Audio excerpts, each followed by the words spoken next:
Well, now we continue with the show at a time when US President Donald Trump has vowed to cut immigration numbers. A silent majority of lawmakers has emerged, that too from the Republicans itself, who want to now lift restrictions on permanent residency in the United States. A bill proposing to remove country-specific quotas for green cards in the US received a major boost today. Congressman Kevin Yoder, an influential lawmaker, he's extended his support. He will be the chief sponsor of the bill. Congressman Yoder there arguing that the quota is unjust for people from countries like India and China that account for nearly 40% of the world's population. This development coming after a report that was released earlier this week claimed it can take more than 12 years for a technology professional from India to get his or her green card. 230 members of the Congress from both sides of the aisle so far have extended their support to this bill. All right, let me get in WION's Archit Seshadri, who himself has gone through this process of getting a green card. He's with me here in the studio. Well, Archit, let me start before I get to talking about how you got your green card and how much time it took. Do you think the present rules as they stand are extremely unfair? I think they're definitely a lot more tougher the way they are right now. I mean, my parents moved to the U.S. About 20 years ago, back in 1998. So then there were certainly a huge number of Indian Americans, but not as many as there are now. And it took us from 98 to about 2004, about 7 to 8 years to get the green card, then wait another 5-6 years for the citizenship. Now you add in a different dynamic, more students, more families, more people. So it certainly is more tougher, of course, with the Trump administration cutting back on H-1B visas. It definitely is more difficult right now. It was tough then. If you don't have a green card, it's very difficult to get scholarships, in-state tuition.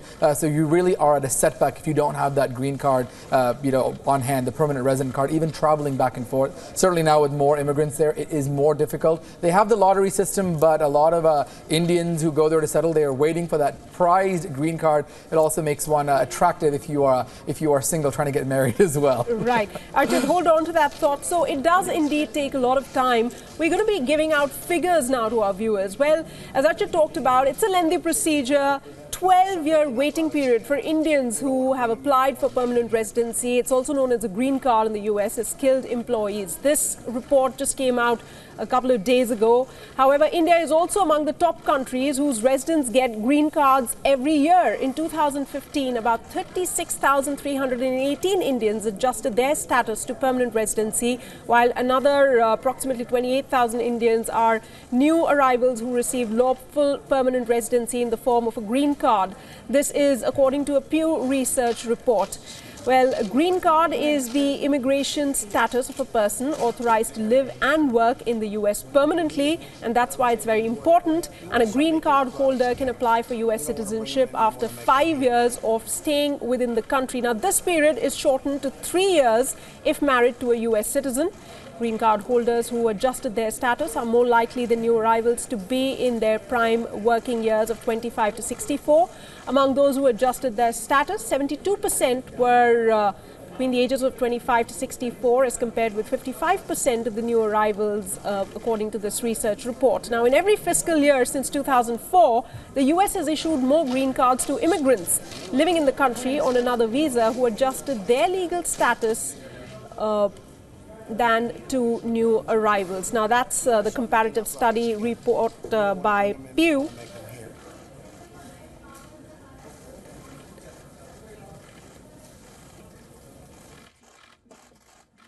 Right, in fact, joining me right now is Kanjan Gandhi, joining me from Atlanta. Well, she's going through a green card process as we speak and has been in the US for several years now. She came to study there. She also did her MBA, and right now she awaits her green card. Well, Kanjan, thanks so much for joining us here on the show. What do you think? Are the present rules unfair? And tell us about your story. Like, for how long have you been there, and what's the current status? Yes, completely, Sana. It seems like a very unfair process for sure. It's like a unbalanced pipeline of sorts. So I came to the US about 10 years ago. I did my master's here in Georgia Tech, and then I did an MBA as well. And my green card is currently starting. So I've been a little bit late, I guess, in applying for a green card, but I have 10 more years. So as you can imagine, it wouldn't be 10 more years, so 20 years from when I came to the US that I get a green card. And as you can imagine, the number of students that arrive to the US for studies or something, for studies basically, there are about 40% that come either from India or China. But on the other end, the number of green cards that the same students get is very limited. So it's limited by the country, and it's not a percentage of the population of the countries, which is a very sort of uneven balance, I would say, and that leaves a lot of people stuck in between. Since you do not have a green card, or if you have applied for a green card through your employer, you cannot change jobs, so you are pretty much stuck with your employer. So that's pretty much your American dream right there. All right, Kanjan, hold on to that thought. We have a couple of statistics to share with our viewers here. If we can turn our attention to that now. The number of non-immigration visas that have been issued by the United States, they've increased steadily in the past 5 years. More than 8 million visas have been issued in 2012. The number steadily shooting up there to more than 10 million in 2015, only to register a minor drop last year. And a look at the permanent residency numbers now. Well, Mexico there topping the charts with more than 80,000 Mexicans receiving permanent residency to the United States. Citizens of China come next in line. More than 30,000 Chinese citizens were given permanent residency in 2017. But it is to be noted that it's 50,000 less than the numbers we quoted for Mexicans. India there standing third on that list, closely followed by Cuba. Well, very quick question to you, Archit. Right now, we're just talking about it. Kevin Yoder just raised this in the Congress. But even talking about it is crucial, don't you think? Just bringing awareness, I think, is certainly important, especially with the U.S., given the political climate there with minorities and immigrants. I think sort of feeling that, do we belong here? And I think these type of messages, these type of conversations are crucial. In fact, really quickly, let me give you a quick update. 140,000 green cards are issued every year. Just on employment, there's a quota for family-based green cards, 226,000. The lottery, of course, 55,000. Right. But I think, yes, with removing the population, I think, that's a huge, it's a huge element. I think talking about that is a step in the right direction. Also, bringing in more students, those who go on F1, who go there to study, and the H-1B visas, I think that'll give them the incentive. This is the land of opportunity, the land especially of dreams. Coming at a time when Donald Trump is assumed power and things are way more tougher. But Kanjan, what are your thoughts? What does this mean? Do you think the weight will be significantly lesser if things were to go through the way Kevin Yoder has proposed? I would really hope so, yeah. So if it changes that each country doesn't have a specific number and rather it changes based on a percentage of sorts, then I think that would help countries like India and China quite a lot, so that we are not waiting for 10 years. And then we have flexibility in terms of our lives, in terms of our careers, in terms of our employers, and things like that, if we need to change anything.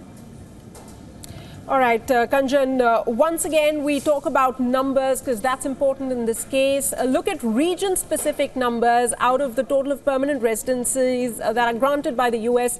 in this year, 39% of those went to citizens from Asia.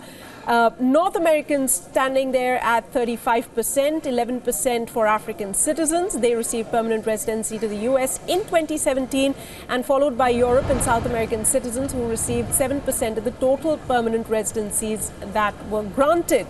Now, moving on, we talk about some of the other countries. Look at the global picture. How easy or difficult is it to get citizenship in some of the leading destinations for Indians outside? Now, to get permanent citizenship in the United States, one needs to stay at least for 90 months in the country. For the United Kingdom, it ranges from 72 to 85 months, but the requirement is relatively easier or lesser when you have to apply for permanent residency. In Australia, 65 to 77 months of stay there. The picture is similar for New Zealand and Canada as well, where it takes at least 80 months on an average to become eligible for permanent citizenship.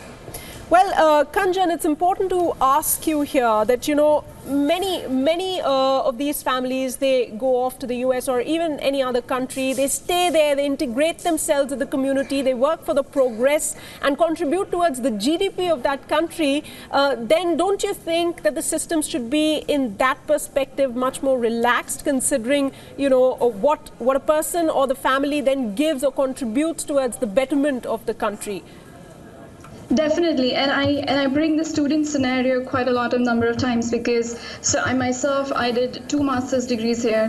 One of my the first one, the master's at Georgia Tech. It was, again, we pay out of state fees as well, right? So it was close to $34,000, and then the MBA was close to $100,000. So as an example, several students invest so much in the economy, not just through fees and stuff like that, but also we have been working here for several years. We work for several employers. So we do deserve some sort of an easy way to become immigrants and sort of get that in return, right? We're also paying social security taxes and everything. So we are doing everything that a normal American citizen does, paying all our taxes and doing everything correctly, but not getting those rights, basically, and having no flexibility in terms of career changes. Right. Last word to you, Archit. The administration comes out and says that, you can go through other channels to make the process much easier. For example, EB-5 visas, they say it's the best as far as Indian families are concerned. It's much more easier. Do you think that still, as much as we talk about it, but when you get into the procedure, it's that much more tougher and takes years on end? It certainly takes a long time. And I think this conversation is important because a lot of people decide to perhaps go to other countries. I mean, my dad went to Australia. It was very difficult to go from India to the United States, went to Australia, got the permanent residency, the citizenship, and then from Australia went to the US on an L1 visa. I think this could perhaps attract more people to go to the US. Right. And, we talked about this the other day, immigrant makers help create jobs in the economy, so it could be a win-win. Other countries benefiting, Canada, the neighbors. So this could be a step in the right direction for the United States. All right, that's a point well made over there. Kunjan and Archit, I'd like to thank you both. So I think the United States must realize that it is important to make this process easier. Otherwise, other countries, as pointed out, would reap the benefits of getting more people to come and contribute to their economies.